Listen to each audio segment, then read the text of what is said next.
ओम शांति। 5 सितंबर 2020 साकार मुरली। आज की मुरली का सार है, मीठे बच्चे, इस बेहद के नाटक में तुम आत्माओं को अपना अपना पार्ट मिला हुआ है। अभी तुम्हें यह शरीर रूपी कपड़े उतार घर जाना है, फिर नए राज्य में आना है। प्रश्न: बाप कोई भी कार्य प्रेरणा से नहीं करते, उनका अवतरण होता है या किस बात से सिद्ध होता है? उत्तर: बाप को कहते ही हैं करण करावन हार। प्रेरणा का तो अर्थ है विचार। प्रेरणा से कोई नई दुनिया की स्थापना नहीं होती है। बाप बच्चों से स्थापना कराते हैं। कर्मेंद्रियों बिगड़ तो कुछ भी करा नहीं सकते, इसलिए उन्हें शरीर का आधार लेना होता है। ओम शांति। रूहानी बच्चे रूहानी बाप के सामने बैठे हैं, गोया आत्माएं अपने बाप के सम्मुख बैठी हैं। आत्मा जरूर जिस्म के साथ ही बैठेगी। बाप भी जब जिस्म लेते हैं तब ही सम्मुख होते हैं। इसको ही कहा जाता है आत्मा परमात्मा अलग रहे बहुकाल। तुम बच्चे समझते हो, ऊंचते ऊंच बाप को ही ईश्वर प्रभु परमात्मा भिन्न नाम दिए हैं। परम पिता कभी लौकिक बाप को नहीं कहा जाता है। सिर्फ परम पिता लिखा तो भी हर्जा नहीं है। परम पिता अर्थात वह सभी का पिता है एक। बच्चे जानते हैं हम परम पिता के साथ बैठे हैं। परम पिता परमात्मा और हम आत्माएं शांति धाम के रहने वाले हैं। यहाँ पाठ बजाने आए हैं। सतयुग से लेकर कलयुग अंत तक पाठ बजाया है या हो गई नई रचना। रचता बाप ने समझाया है कि तुम बच्चों ने ऐसे पाठ बजाया है। आगे ये नहीं जानते थे कि हमने 84 जन्मों का चक्कर लगाया है। अभी तुम बच्चों से ही बाप बात करते हैं जिन्होंने 84 का चक्कर लगाया है। सब तो 84 जन्म नहीं ले सकते हैं। यह समझाना है कि 84 का चक्र कैसे फिरता है। बाकी लाखों वर्ष की तो बात ही नहीं। बच्चे जानते हैं कि हम हर 5000 वर्ष बाद पाठ बजाने आते हैं। हम पाठधारी हैं। ऊंचते ऊंच भगवान का भी विचित्र पाठ है। ब्रह्मा और विष्णु का विचित्र पाठ नहीं कहेंगे। दोनों ही 84 का चक्कर लगाते हैं। बाकी शंकर का पाठ इस दुनिया में तो है नहीं। त्रिमूर्ति में दिखाते हैं स्थापना, विनाश, पालना। चित्रों पर समझाना होता है। चित्र जो दिखाते हो उस पर समझाना है। संगम युग पर पुरानी दुनिया का विनाश तो होना ही है। प्रेरक अक्षर भी रॉन्ग है। जैसे कोई कहते हैं आज हमको बाहर जाने की प्रेरणा नहीं है। प्रेरणा यानी विचार। प्रेरणा का कोई और अर्थ नहीं है। परमात्मा कोई प्रेरणा से काम नहीं करता, ना प्रेरणा से ज्ञान मिल सकता है। बाप आते हैं इन कर्मेंद्रियों द्वारा पाठ बजाने। करण करावन हार है ना, कराएंगे बच्चों से। शरीर बिगड़ तो कर ना सके। इन बातों को कोई भी जानते नहीं, ना ईश्वर बाप को ही जानते हैं। ऋषि मुनि आदि कहते थे हम ईश्वर को नहीं जानते। ना आत्मा को ना परमात्मा बाप को कोई में ज्ञान नहीं है। बाप है मुख्य क्रिएटर, डायरेक्टर। डायरेक्शन भी देते हैं, श्रीमत देते हैं। मनुष्यों की बुद्धि में तो सर्वव्यापी का ज्ञान है। तुम समझते हो बाबा हमारा बाबा है, वो लोग सर्वव्यापी कह देते हैं तो बाप समझ ही नहीं सकते। तुम समझते हो ये बेहद के बाप की फैमिली है। सर्वव्यापी कहने से फैमिली की खुशबू नहीं आती। उनको कहा जाता है निराकारी शिव बाबा, निराकारी आत्माओं का बाबा। शरीर है तब आत्मा बोलती है कि बाबा। बिगर शरीर तो आत्मा बोल ना सके। भक्ति मार्ग में बुलाते आए हैं। समझते हैं वो बाबा दुख हरता सुख करता है। सुख मिलता है सुख धाम में, शांति मिलती है शांति धाम में। यहाँ है ही दुख, या ज्ञान तुमको मिलता है संगम पर, पुराने और नए के बीच।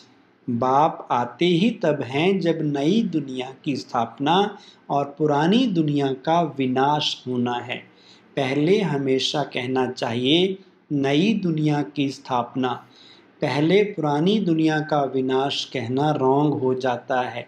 अभी तुमको बेहद के नाटक की नॉलेज मिलती है। जैसे उस नाटक में एक्टर्स आते हैं तो घर से साधारण कपड़े पहनकर आते, फिर नाटक में आकर कपड़े बदलते हैं। फिर नाटक पूरा हुआ तो वो कपड़े उतार कर घर जाते हैं। यहाँ तुम आत्माओं को घर से अशरीरी आना होता है। यहाँ आकर यह शरीर रूपी कपड़े पहनते हो।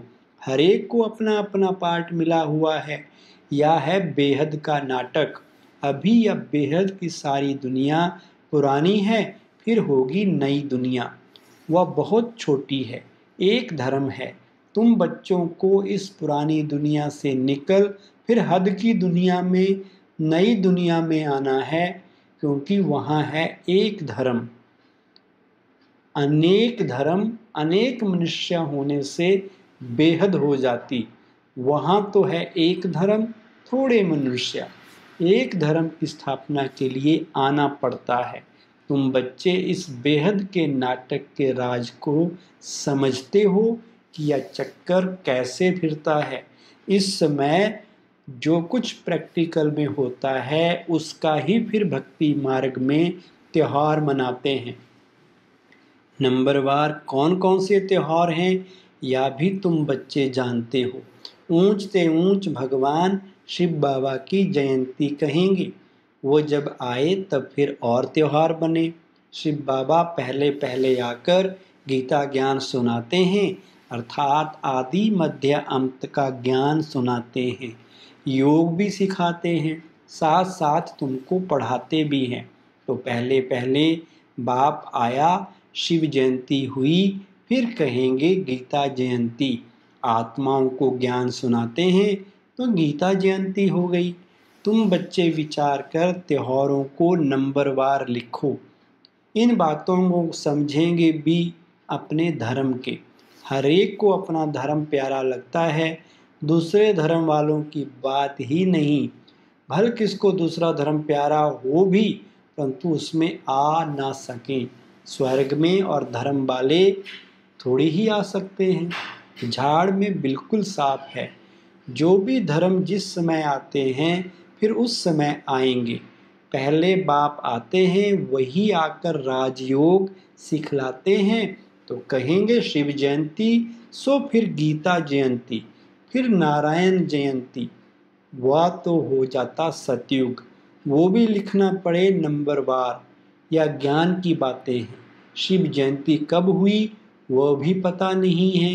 ज्ञान सुनाया जिसको गीता कहा जाता है, फिर विनाश भी होता है।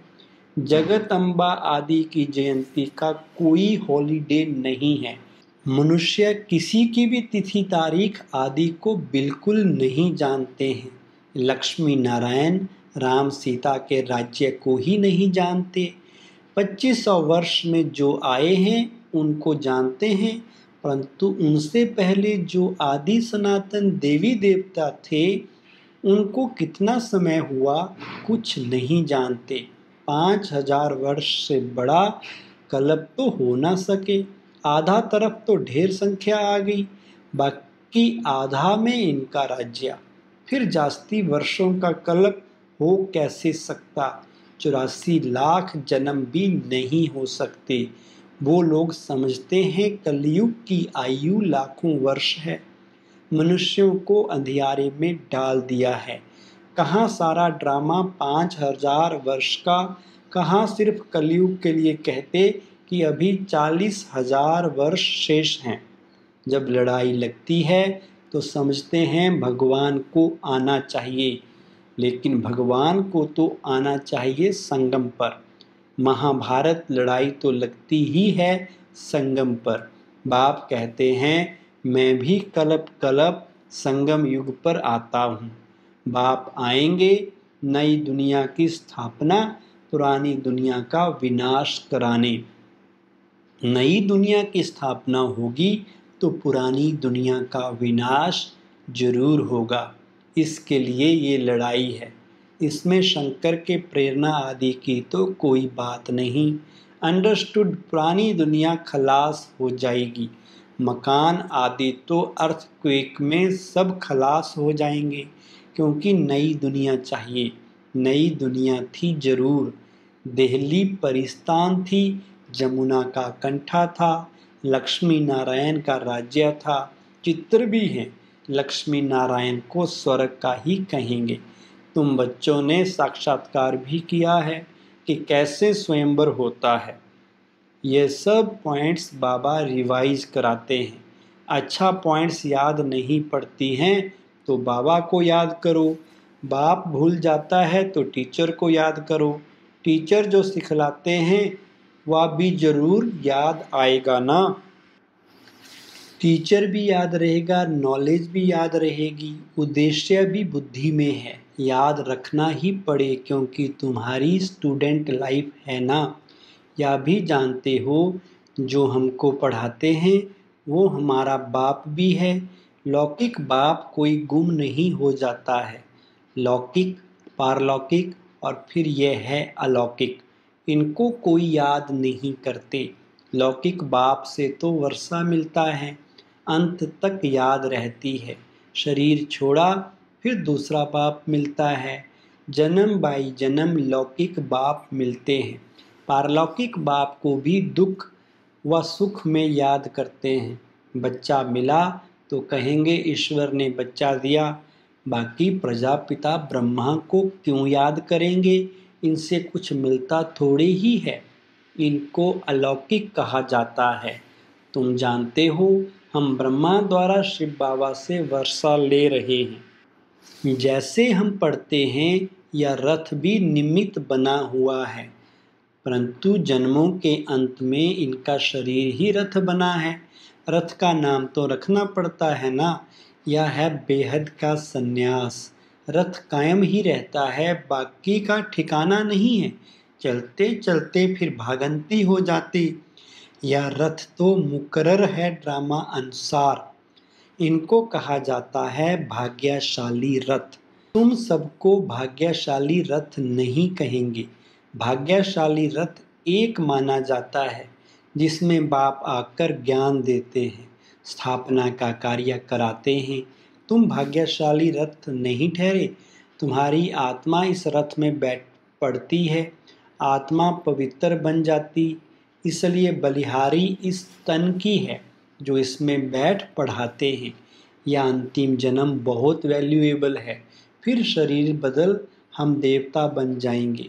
इस पुराने शरीर द्वारा ही तुम शिक्षा पाते हो, शिव बाबा के बनते हो।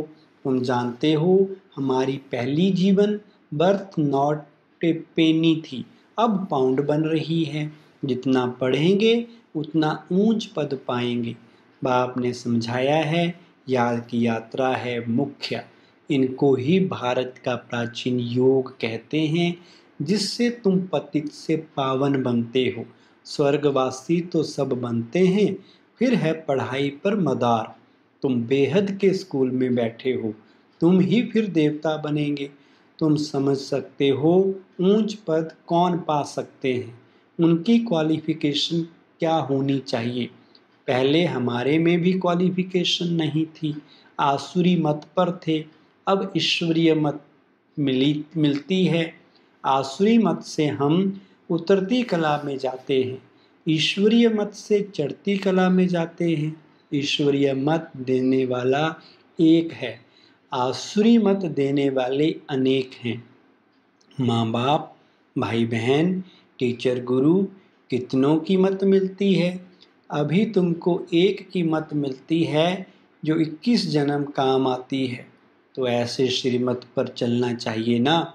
जितना चलेंगे उतना श्रेष्ठ पद पाएंगे, कम चलेंगे तो कम पद।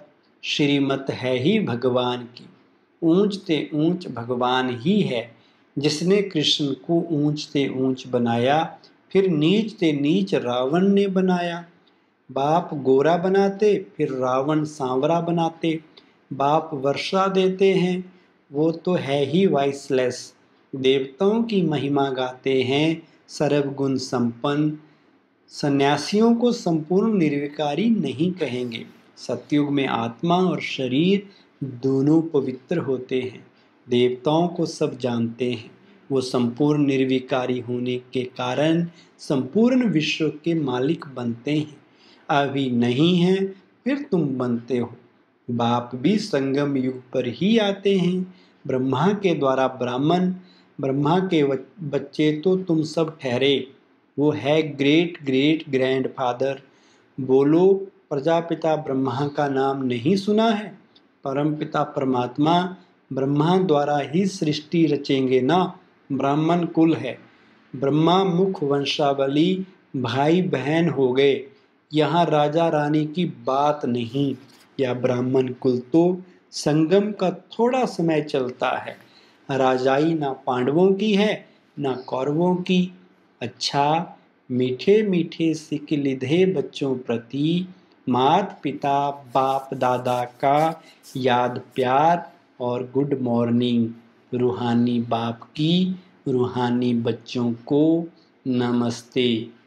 धारणा के लिए मुख्य सार है, नंबर 1, 21 जन्म श्रेष्ठ पद का अधिकारी बनने के लिए सब आसुरी मतों को छोड़ एक ईश्वरीय मत पर चलना है। संपूर्ण वाइसलेस बनना है।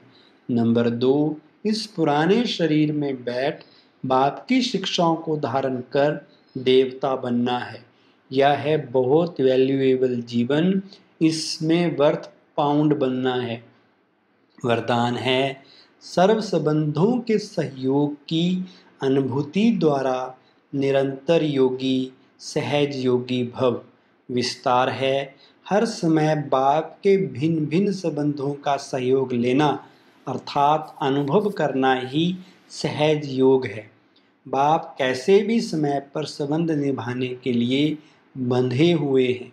सारे कल्प में अभी ही सर्व अनुभवों की खान प्राप्त होती है। इसलिए सदा सर्व संबंधों का सहयोग लो और निरंतर योगी सहज योगी बनो, क्योंकि जो सर्व संबंधों की अनुभूति व प्राप्ति में मगन रहता है, वह पुरानी दुनिया के वातावरण से सहज ही उपराम हो जाता है।